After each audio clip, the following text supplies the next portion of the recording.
Just go solo. This is Solo Travel Talk. Your solo travel advisor is Astrid Clements. The open road. If you feel the call of the highways, byways, and interstates, this episode of Solo Travel Talk is for you. I'm producer Katherine O'Brien. Road trips are a special kind of journey and might be a perfect venture for the solo traveler. So load up the trunk, fill the tank, and hit play on your favorite podcasts as you experience road tripping with Astrid. It strikes me that one of the major ways road trips are different than other travel is that the journey really is the travel experience, as opposed to the focus being on the destination. Solo road trips are completely different than your normal point A to point B destination type of trips. You know, from really the start to the finish of a road trip, it has some kind of organic evolution to it. From the minute you leave your home and you begin to drive, you start living in the moment. What happens is basically you are seeing all kinds of things visually going on, whether, you know, it's road signs to places where you need to stop and gas up, or, you know, beautiful scenery, whatever you're seeing. But then also your mind is going through your own personal thoughts. So you will be thinking about all kinds of different things, whether what you forgot to do or say the last time you were with somebody who was important to you. It's amazing when you are on the road, in motion, what you start thinking about. And I have thought about this quite a few times. I don't know, maybe it's the motion or being in motion, that energy or whatever it is stimulates you to think about things and think about them in even a deeper way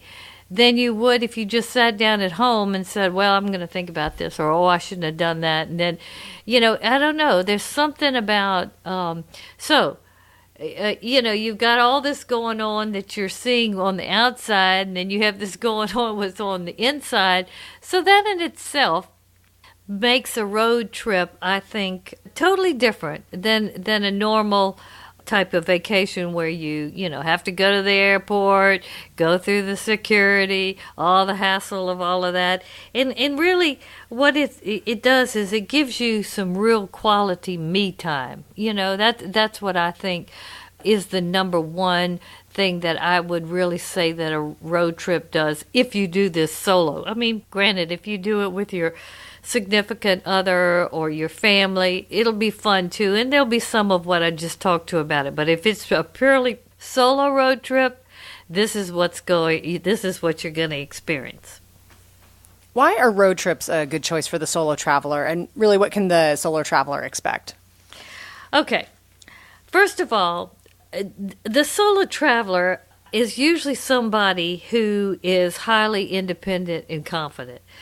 You know, someone who's curious, adventurous, you know, definitely wants to call their own shots, reflective thinker, they observe a lot, and they can be happy alone. So on road trips or road trip types of solo vacations are a great fit, I think, for the solo traveler, because it fits or it's in sync with their character and their personality. A lot of people, you know, I think don't think along these lines in terms of taking this kind of trip, but it really is a real good fit for somebody who likes to travel solo. So that's one way, you know, that I guess is the answer to my question. But, you know, here again, you can create your own itinerary. You can do everything you want to. You can go at your own pace. You can get up when you want to. You can eat where you want to. I mean, you do not have to compromise with anybody to do anything. And so I think that's quite enjoyable if you want to travel somewhere where you really want to dig down, or you just want to be with yourself and do something totally by yourself. And it's a good way to do it because you are doing things during the day. You're not just by yourself, like listening to music or whatever. There's more to it. So great. And I really kind of, I guess one of the ways that I would describe this, it's a kind of a type of travel therapy. You kind of hit the reset button when you do this. You know, after you go through the trip, I know every solo driving trip that I've ever taken, when I come back, I just feel refreshed, reinvigorated, positive.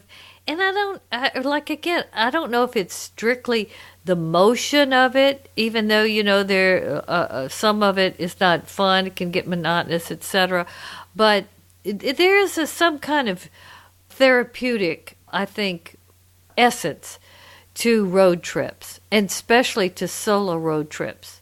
If you're geared to this, some people would not want to do that, but it is not something that a solo traveler couldn't do or shouldn't do because they wouldn't have fun. What are some of the opportunities of a road trip that might not be features of other travel? And one thing that kind of comes to mind based on what you were just saying is like visiting small towns or being able to change your itinerary on the fly, all of those things. Yeah, well, first of all, I want to go into the negatives first. Okay.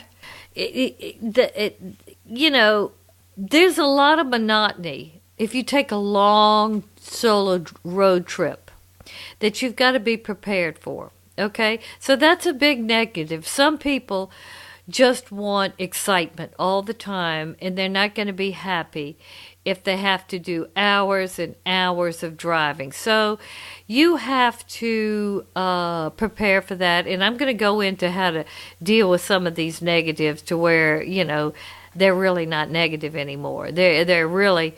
I mean, all of this monotony here again, it really, you do start dredging up and thinking of everything you've forgotten to do or say. All my regrets come pouring back into my mind. Oh, yeah, no. Yeah. No, but that's not a bad thing. That's really not a bad thing.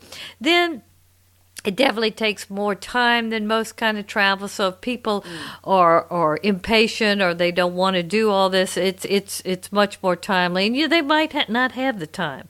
Traffic jams. Oh my God. You know, none of us in this modern world can stand the traffic anymore. I mean, whenever we hit this, it's just like hitting that button. And you're going to experience that. If you take long road trips, unless you really plan when you're driving to avoid the high peak travel times, you're going to hit it, and you're going to invariably get caught up in some traffic jams that deal with accidents or road construction, that kind of thing. That's going to happen. You're going to have weather-related issues. You'll never know when, all of a sudden there's a complete downpour and you're flooded, so you can't drive for a day or two. You know, there are different things that weather can play that'll slow you down or affect the trip. Car problems. Oh.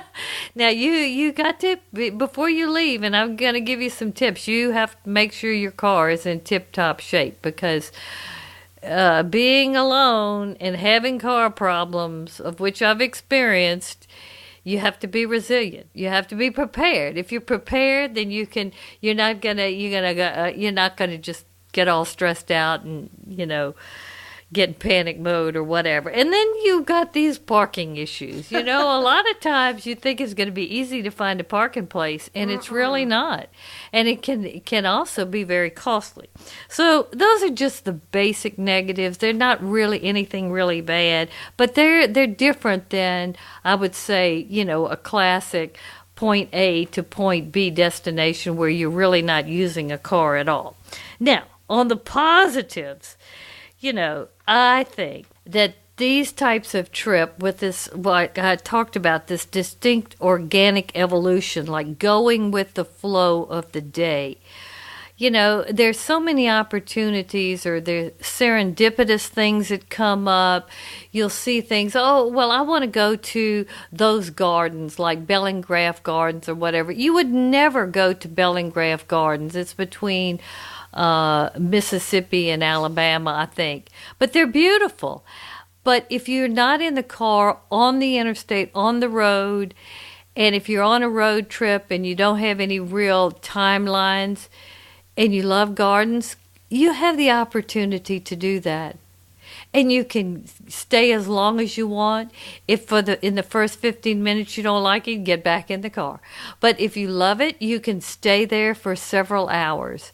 Take great photographs, and it will be something that it's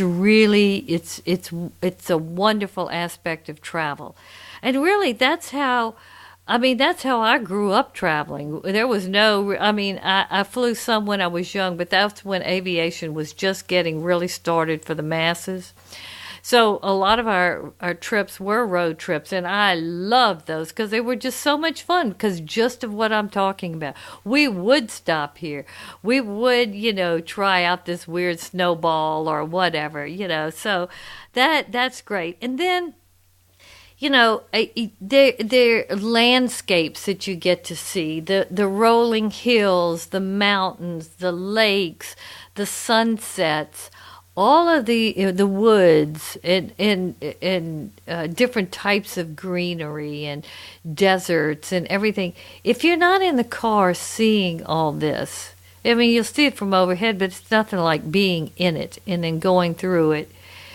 It's wonderful. It just makes you understand the world we live in more, and where you're from more. And I think all of this plays into just really getting a better appreciation of life. And this type of travel, does that. You'll see all the different microcultures, and you'll see different architecture and everything. And you can do this when you're taking extended road trips. In fact, I took one several years ago. I went from Miami to Maine. This is something I had always wanted to go up the East Coast. Now, I had been to Charleston, I had been to Savannah, and I had been to Miami. But I wanted to go to St. Augustine, Florida. I wanted to go to Jekyll Island. I wanted to go to the Hamptons. I wanted to go to Cape Cod, Newport, all these places that I had read about and fantasized about for, some kind of historic or cultural thing. So I decided, I'm retired now. My husband does not like to drive. He really won't do any of this. But I told him, I said, I really want to do this. And so he said, okay. He said, just so I know your itinerary and you call me, at least once a day, and I know you've gotten to where you're supposed to go. So I decided to do this. And it was just the most wonderful trip. Or I don't think I've ever taken a trip that I've liked any more than this, because what I got to do is I got to see the cultures change from Miami.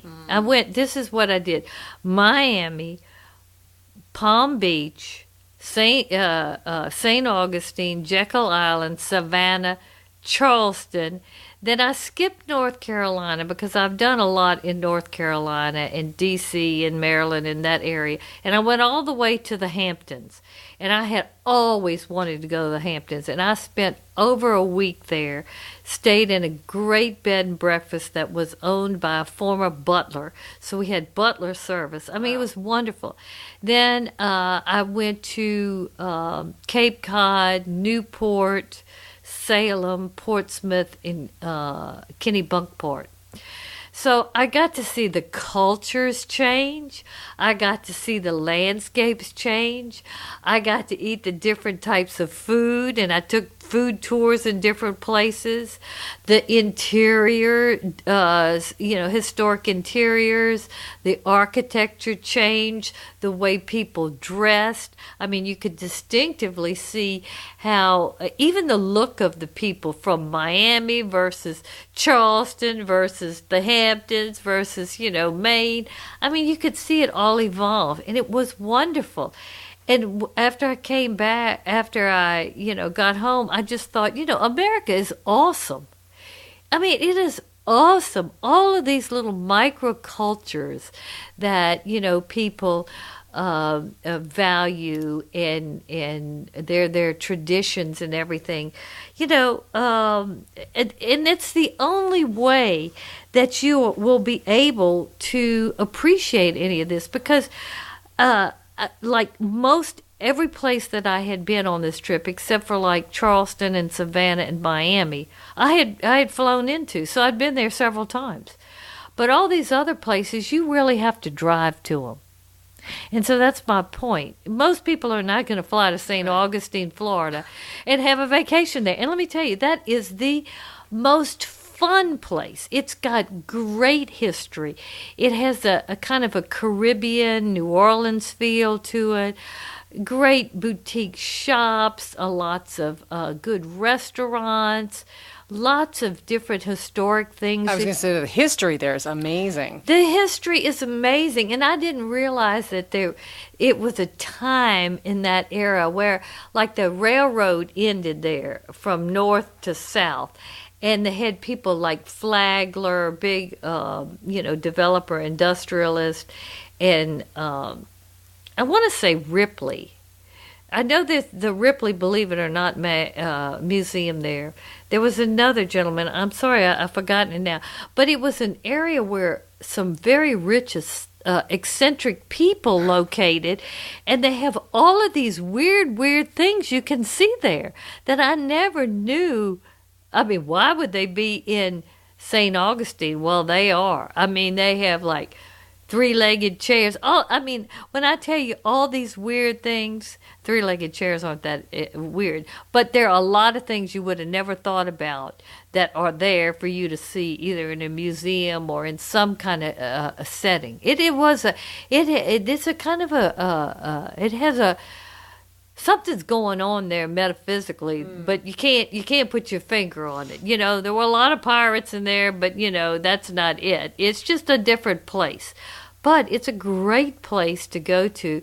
And most people, I would say, in the United States, Americans and foreigners never get to go to St. Augustine. And it's delightful. And it's not that touristy. That's another thing. A lot of these places, like Jekyll Island. Jekyll Island was another very, very secretive, posh place with the Firestones and the Morgans and the really fabulously wealthy industrialists came to go hunting in the winter.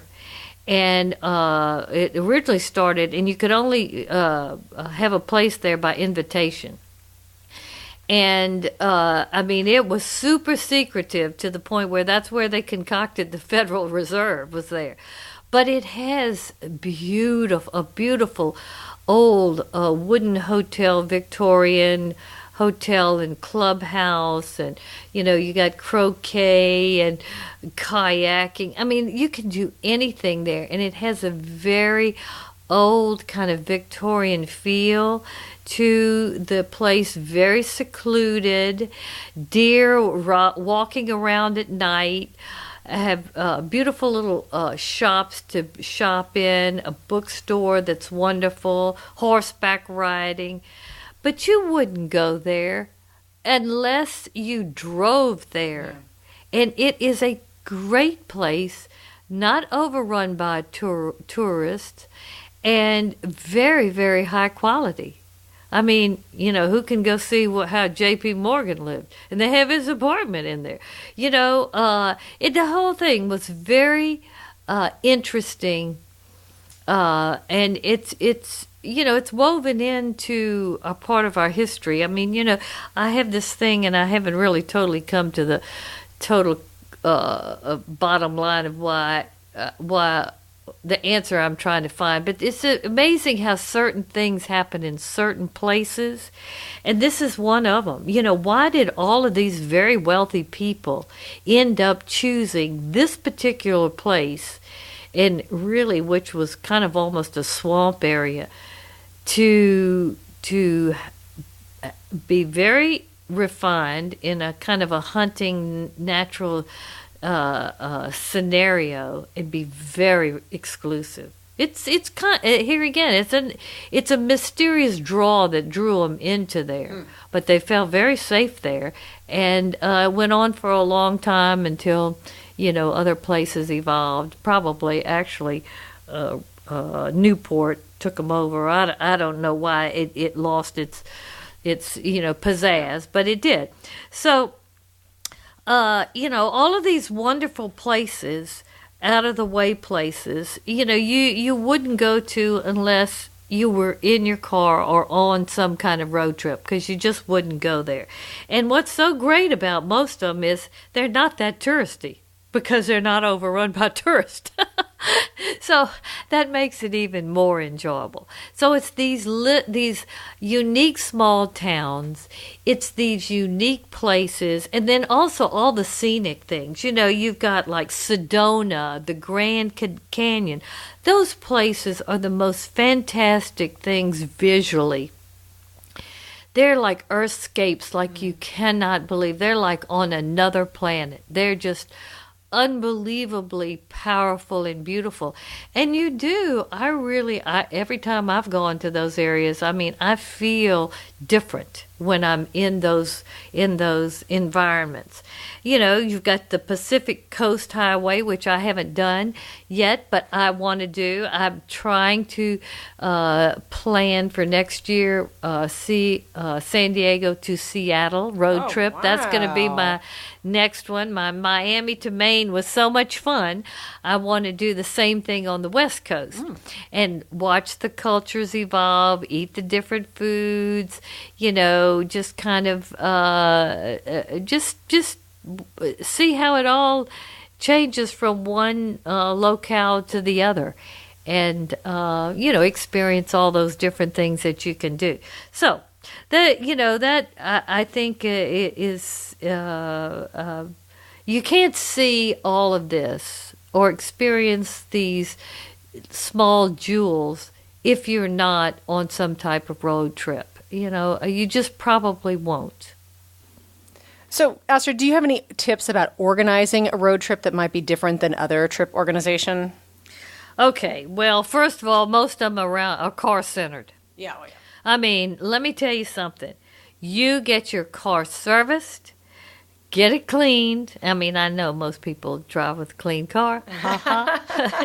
But clean, gassed up, ready to go. And, making sure that you don't need to replace anything, that it is in tip-top shape. That is a must, because if you're going to travel any distance itself, cars are not as hardy as they used to be. So you really have to get them just ready to do this, unless you've got a real older, stronger, well-maintained Land Rover. I can tell you, it takes some wear and tear on your car. So get it in tip-top shape. Make sure, too, you've got a spare tire, and that your spare tire is a good inflated, spare. Yeah, not one of these little things that can only get you 50 miles at the most. Get a good spare tire. A car emergency kit with your flashers or your flares and your different things. They sell them, and you really should have it. With a flashlight and everything, because you never know when you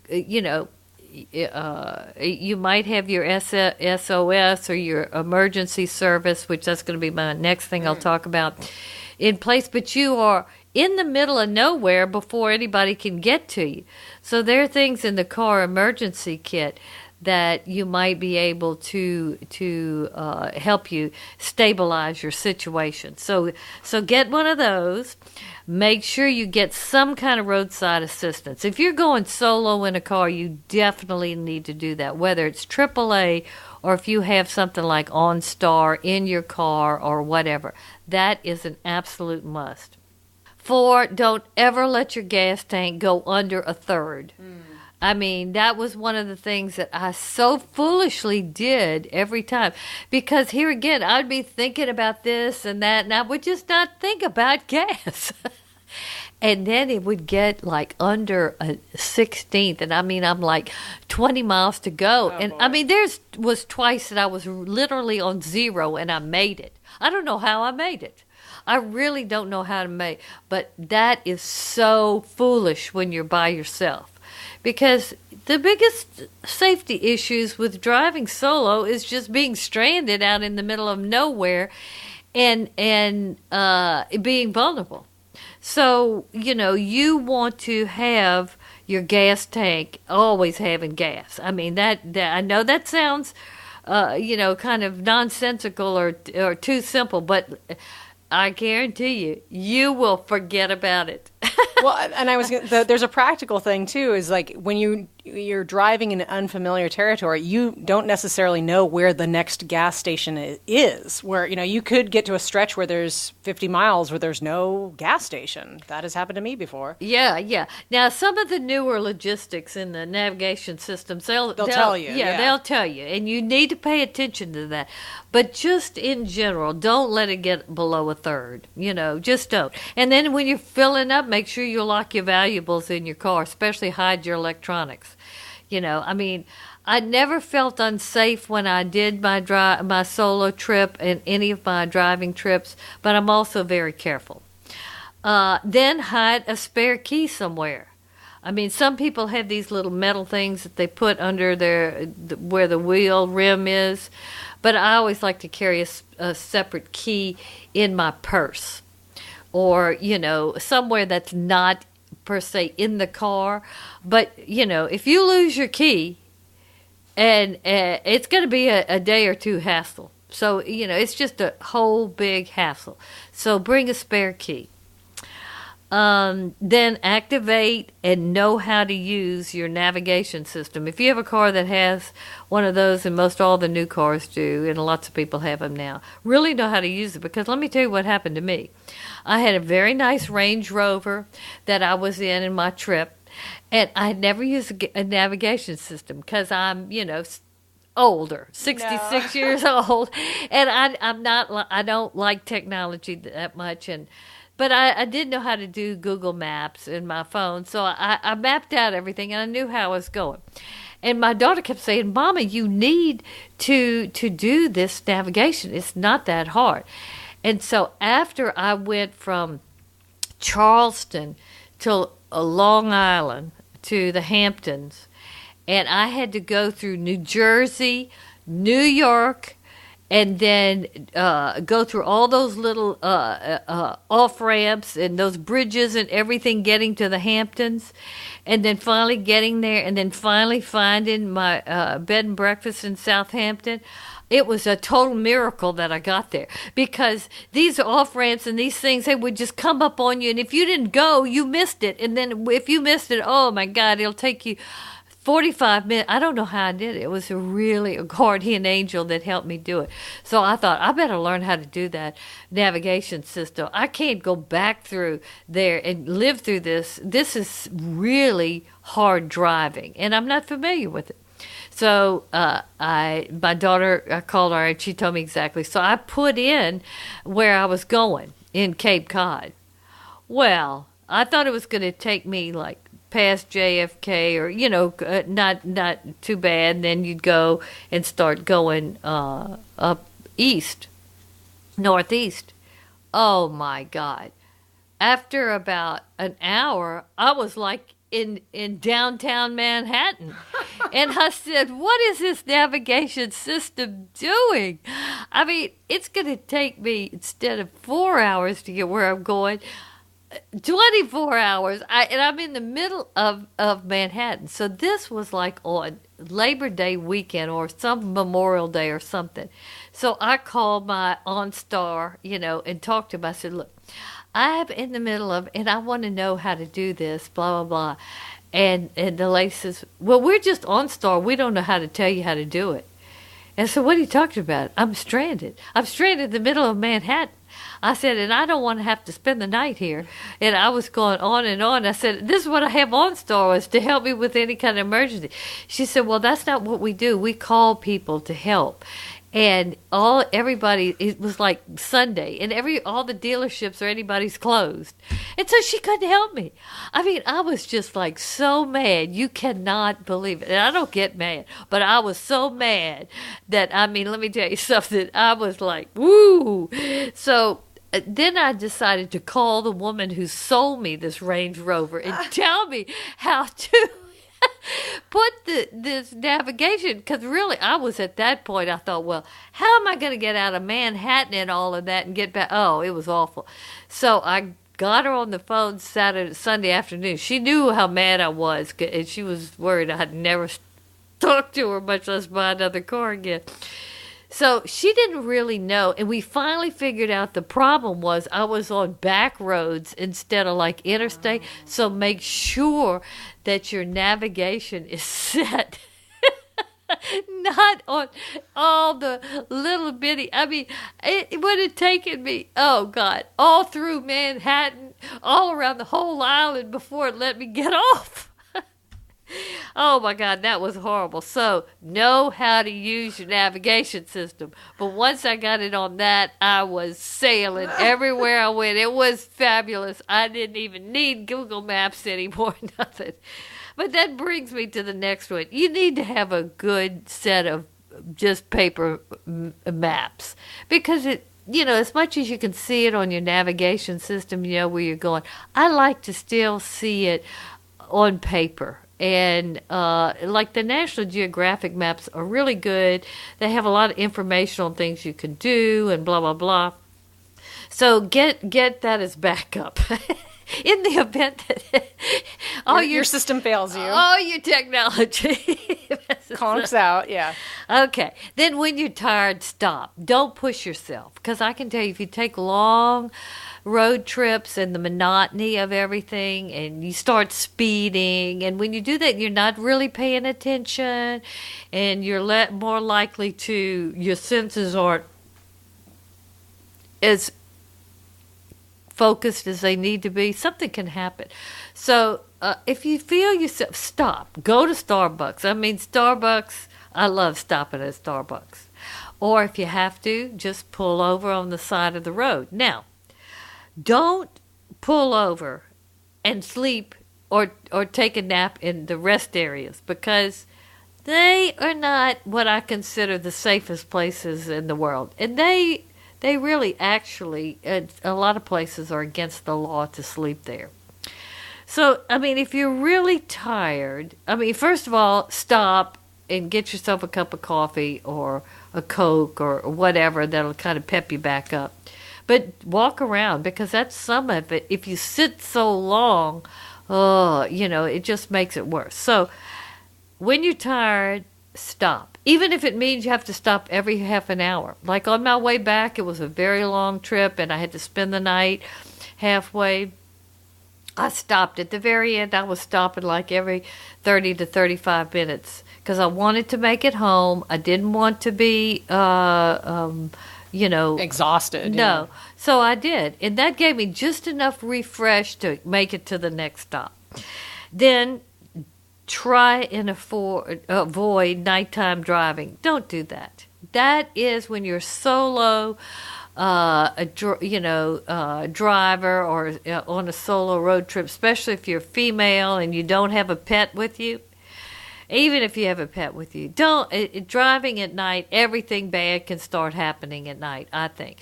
So what I always do is I get up really early in the morning, crack of dawn, right before sunrise, and that's when I start. And then I usually stop right after sunrise. So that's really, and lots of people say no more than 12 hours a day, ever. Oh. Ever. Yeah, but some people they'll push it to 20. So no more than 12 hours a day. And the statistics say, the stuff I've read about road trips, that most people who do them a lot don't drive more than 4 or 5 hours a day. And then they stop and they just enjoy the end of the day and that kind of thing. So don't drive at night. It's just don't drive at night. Unless you can help it. And what happened with me with going to the Hamptons, which I thought I would get there, I don't know, in about 10 hours or 12 hours. I thought I'd make it before it got real dark. Oh, I hit traffic jam after traffic jam, going through New Jersey and all that. So, and then tolls and all these kinds of things that happened. So, I learned my lesson. So don't do it then. Then that brings me to the tolls and what you need. Have small bills and quarters, lots of quarters, if you're going up the East Coast, because you're going to have, bridges and tunnels and all this, and, all these cars are going to be converging, and if you've never been in that particular through, you're going to get a little stressed out. Oh, where's my check? Just have it there. So just be ready. Then also pack comfort supplies in your car. Get a little cooler, a little Yeti, or whatever you want, cold water. I like sweet tea, so I go to Whole Foods and stack up on sweet tea.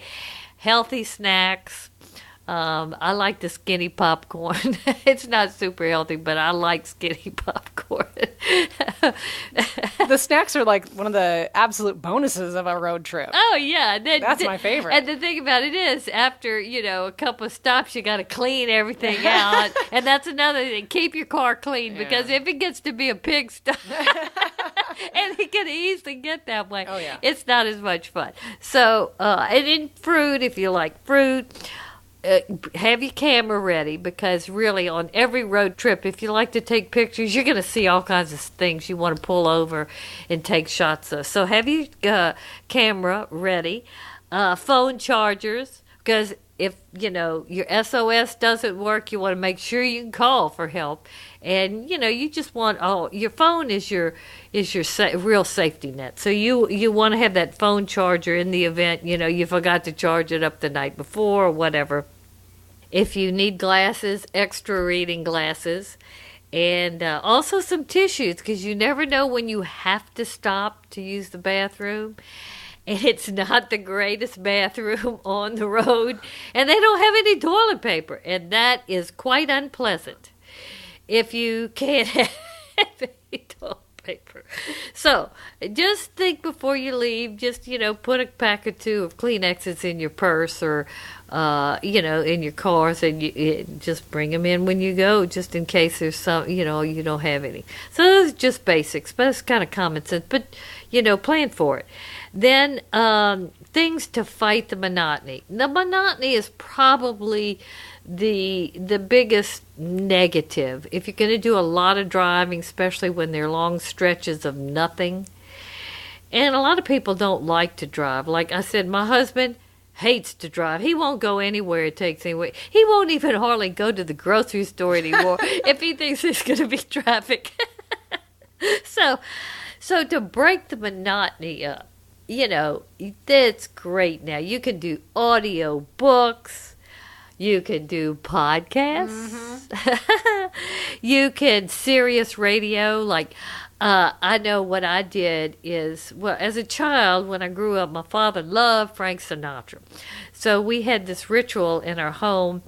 He didn't wake us up every morning we didn't wake up by alarm clock. We woke up by him turning on Frank Sinatra singing something. So my sister and I knew every Frank Sinatra song in the world because we grew up with Frank Sinatra. So on this trip, I decided that, here again, you start thinking, and you start thinking about my father, and he was my soulmate, so I turned on Sinatra. Well, I ended up on this 6-week road trip listening to Sinatra almost the whole way. And it was beautiful. I learned so much about the American songbook and all the writers and the stories behind the songs. I mean, I'd known the songs, but I didn't have all of this other information. And that being on the road and having that music was it made the trip even more special, because it was like my father was in the car with me. And he would have loved to have done what I was doing, because he always, when he took us on trips, he'd stop anywhere we would want to stop. I mean, if it was wacky, synchronized swimming show, he would do it. I mean, I came up with he always said yes. I rarely was told no. He was just he was a special person. But so the radio is fabulous now. And then, you've got all Pandora and all, lots of people program their own music, etc. So there are a lot of things that you can do that will break the monotony. And plan for it, because that will help a lot. It will, will take the frustration and the discomfort after long stretches, and it'll make you stay more focused. So, okay, then the next thing is wear comfortable clothes and shoes. And you might start out, being a little bit more dressed up, but I guarantee you at the end of the trip, you're going to be in flip-flops. I mean, almost your pajamas, because you want to be so comfortable. And it doesn't matter. It just really doesn't. When you're on a road trip, there is something about just kind of, I don't want to say it's a step up from getting out of your bed, but you get real comfortable. But you need to wear comfortable clothes, because sitting a lot and all of that, I guess your stomach will expand, but you feel like you're just blobbing out. So you want to have a lot of room for that. Okay. Then, of course, communicate last with your loved ones often, because they're going to worry about you. Unfortunately, especially in the United States, we used to be a real safe country. Now we're not so safe anymore, and you never know what's going to happen. So you need to call them in the morning, text them during the day, let them know where you are when you get wherever you are that night, that you're okay, that they know that you've survived that leg of the road trip. And then have your emergency numbers and anything, that you would need in terms of communication, if anything happened. So those are really my tips. I mean, of course you've got to research, you've got to know what you want to do, where you want to go, typical trip types of things that you would do. But these are specific, or my specifics for the road trip. So I'll wrap the show up basically with a title to a song. I love Rascal Flatts. I think he's a great young country singer, and one of his first hits was called "Life Is a Highway," and it's the main line of the song is "Life is a highway. I want to ride it all night long." And really, if you want to rejuvenate, recharge, and renew yourself, a solo road trip really is a fabulous type of trip to do just that. Even a road trip requires packing. Now, you might not find the Yeti cooler on this packing list, but you can make all the other parts of your packing easier with Astrid's handy packing list. You can get your own copy of Astrid's complimentary packing list. Just go to astridtravel.com, download the packing list. It's right there on the front page.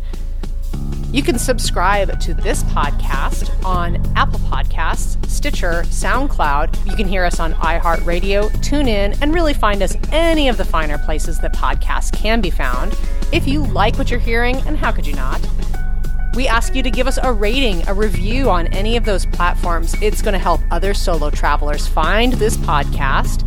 Thank you so much for listening. We'll see you on the road on the next episode of Solo Travel Talk. Thank you for listening to Solo Travel Talk. Follow Astrid on Instagram, Facebook, and Twitter. To learn more about Astrid or Solo Travel Advisors, visit our website, astridtravel.com.